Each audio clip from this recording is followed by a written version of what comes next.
মুখ্যমন্ত্রীর বড় ঘোষণা, এই ভাতার টাকা 1000 থেকে বেড়ে হলো 1800 টাকা। তো আজকের এই ভিডিওটির মাধ্যমে বিস্তারিত জেনে নেব কোন ভাতার টাকা 1000 থেকে বেড়ে 1800 টাকা হয়ে গেছে। তো বন্ধু, সবার আগে দেখে নিন আজকের এই ভিডিওটি কিন্তু নভেম্বর 18, 2024, মানে একদম নতুন আপডেট। তো আজকের এই ভিডিওটির মাধ্যমে আপনাদেরকে জানাবো কোন ভাতার পরিমাণ এতটা বেড়েছে ও মুখ্যমন্ত্রী ঠিক কী ঘোষণা করেছে। তো এইখানে বলছে পশ্চিমবঙ্গ সরকার রাজ্যের আর্থিকভাবে দুস্থ সম্প্রদায়ের উন্নতির জন্য বেশ কয়েকটি গুরুত্বপূর্ণ উদ্যোগ ঘোষণা করেছে। এর দরুন এবার থেকে 1000 টাকা নয়, মাসে মাসে পাবেন 1800 টাকা করে। তাহলে আর চিন্তা কিসের? আসুন আজকের ভিডিওটির মাধ্যমে পুরোটা জেনে নিই। তো বন্ধু, বিস্তরে অবশ্যই আলোচনা করব যে আপনি 1000 টাকার থেকে 1800 টাকা কোন প্রকল্পের মাধ্যমে পাবেন এবং কি করে সেটা পাবেন। তো সেটা আলোচনা করার আগে আজকের ভিডিওটির বিষয়সূচি সবার আগে জেনে নেব। তো আজকের ভিডিওটির মাধ্যমে যে বিষয়ে আলোচনা করব তার মধ্যে প্রথমে রয়েছে কোন প্রকল্পের অধীনে কত টাকা ভাতা বৃদ্ধি করলো। পড়ুয়াদের জন্য যে বিষয়ে ঘোষণা করেছেন মুখ্যমন্ত্রী, তো মুখ্যমন্ত্রী কোন বিষয়ের জন্য ঘোষণা করেছেন সেটাও কিন্তু আলোচনা করব।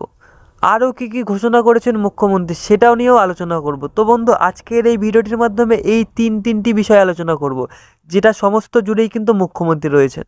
তো বন্ধু, আলোচনা শুরু করার আগে আপনাদের সকলকে একটি কথা জানাতে চাই। আপনাদের মধ্যে অনেকেই আছেন যারা আমার চ্যানেলে নিয়মিত ভিডিও দেখেন কিন্তু আমার চ্যানেলটি সাবস্ক্রাইব করতে ভুলে যান। তাদের উদ্দেশ্যে জানাচ্ছি তারা প্লিজ আমার চ্যানেলটি সাবস্ক্রাইব করে পাশে থাকা বেল নোটিফিকেশনটি অন করে রাখুন পরবর্তী ভিডিওর নোটিফিকেশন সকলের আগে পাওয়ার জন্য। তো সবার প্রথমে আমরা আলোচনা করব কোন প্রকল্পের অধীনে ভাতা বৃদ্ধি করলো মুখ্যমন্ত্রী। তো আমরা জেনে নেব এখানে কি বলছে। এইখানে বলছে মুখ্যমন্ত্রী মমতা বন্দ্যোপাধ্যায় জয় জোহর প্রকল্পের অধীনে প্রদত্ত আর্থিক সহায়তার উল্লেখযোগ্য এই বৃদ্ধির ঘোষণা করেছেন। তো বন্ধু, বোঝা গেল এখানে জয় জোহর প্রকল্পের থেকে কিন্তু ভাতা বৃদ্ধি করেছে মুখ্যমন্ত্রী। আগে এই স্কিমের অধীনে সুবিধাভোগীদের ভাতা দেওয়া হতো 1000 টাকা করে প্রতি মাসে, এখন সেই পরিমাণ টাকা বেড়ে হয়েছে 1800 টাকা।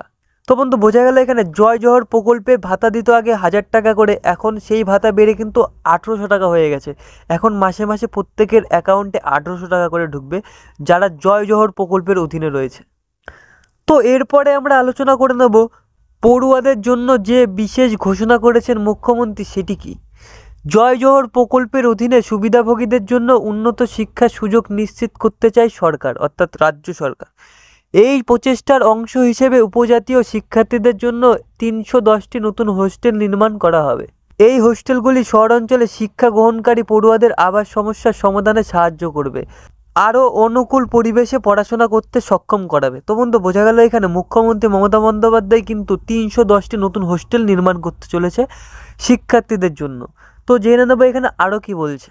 মনে রাখবেন, মুখ্যমন্ত্রী মমতা বন্দ্যোপাধ্যায়ের গৃহীত পদক্ষেপগুলি রাজ্যের প্রান্তিক গোষ্ঠীর, বিশেষ করে উপজাতি জনগোষ্ঠীর উন্নতি এবং ক্ষমতায়নের জন্যই।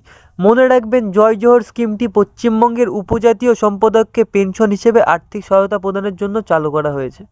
বলাই বাহুল্য, ভাতার এই বৃদ্ধি উপজাতি সুবিধাভোগীদের অত্যন্ত প্রয়োজনীয় ত্রাণ দেবে এবং তাদের জীবনযাত্রার মান আরও উন্নত করবে বলে আশা করা হচ্ছে। তো এখানে আরও বলছে, উল্লেখ্য এদিন বিশিষ্ট আদিবাসী স্বাধীনতা সংগ্রামী এবং সামাজিক নেতা বিরসা মুন্ডার 150তম জন্মবার্ষিকী উদযাপনের জন্য সরকার কলকাতার নিউ টাউনের আদিবাসী ভবনে একটি সপ্তাহব্যাপী অনুষ্ঠানের আয়োজন করেছিল। মুখ্যমন্ত্রী মমতা বন্দ্যোপাধ্যায় নিজেই এই অনুষ্ঠানের অংশ নিয়েছিল। এখানেই আদিবাসী সম্প্রদায়ের মুখোমুখি সমস্যা এবং চ্যালেঞ্জের মোকাবেলার রাজ্যের প্রতিশ্রুতির ওপর জোর দিয়েছিলেন তিনি। তো এরপরে আমরা আলোচনা করে নেব আরও কী কী ঘোষণা করেছে মুখ্যমন্ত্রী মমতা বন্দ্যোপাধ্যায়। উপজাতীয় উন্নয়নের জন্য বর্ধিত বাজেট বরাদ্দ করেছে। এ বছরের বাজেটে উপজাতি উন্নয়নের জন্য বাজেট বরাদ্দের উল্লেখযোগ্যভাবে বাড়ানো হবে বলে জানান মুখ্যমন্ত্রী। উপজাতীয় উপদেষ্টার পরিষদ, শীঘ্রই এটি উপজাতি ও উপদেষ্টা পরিষদের সভাও ডাকা হবে বলে আশা করা হচ্ছে, যেখানে আদিবাসী সম্প্রদায়কে প্রভাবিত করে এমন মূল বিষয়গুলিকে নিয়ে বিস্তারিত আলোচনা করা হবে। এই পরিষদ আদিবাসী কল্যাণ ও উন্নয়ন সংক্রান্ত উদ্যোগগুলি সরাসরি সমাধান করবে। তো বন্ধু, এখানে আরও বলছে উপজাতীয় যুবকের মধ্যে খেলাধুলাকে উৎসাহিত করা। মমতা বন্দ্যোপাধ্যায় খেলাধুলায় আদিবাসী সম্প্রদায়ের আবেদনের কথা স্বীকার করেছেন। আস্থা প্রকাশ করে বলেছেন যে আদিবাসী ক্রীড়াবিদেরা ভবিষ্যতে অলিম্পিকে গেমস একটি বিশিষ্ট ভূমিকা পালন করবে। এক কথায় এদিন তিনি উপজাতি সম্প্রদায়ের যুবকদের খেলাধুলা এবং সর্বোচ্চ স্তরে প্রতিযোগিতা করার জন্য উৎসাহ দিয়ে গেছেন। তো বন্ধু, আজকের ভিডিওটির মাধ্যমে আমরা আলোচনা করলাম জয় জোহর প্রকল্পের ভাতা 1000 টাকার থেকে বেড়ে 1800 টাকা করেছে মুখ্যমন্ত্রী খেলাধুলাকে উৎসাহ করেছে এবং এই প্রকল্পটি আদিবাসীদের জন্য। তো বন্ধু, এই ভিডিওটি এখানেই শেষ করছি। আপনাদের সকলকে অসংখ্য ধন্যবাদ জানাচ্ছি ভিডিওটি মনোযোগ সহকারে শেষ পর্যন্ত দেখার জন্য। এবং ভিডিওটি শেষে আপনাদের সকলকে একটি রিকোয়েস্ট করছি, আপনাদের মধ্যে যারা যারা এখনও আমার চ্যানেলটি সাবস্ক্রাইব করেনি তারা প্লিজ আমার চ্যানেলটি সাবস্ক্রাইব করে পাশে রাখা বেল নোটিফিকেশনটি অন করে রাখুন পরবর্তী প্রকল্পের ভিডিও সবার আগে পাওয়ার জন্য।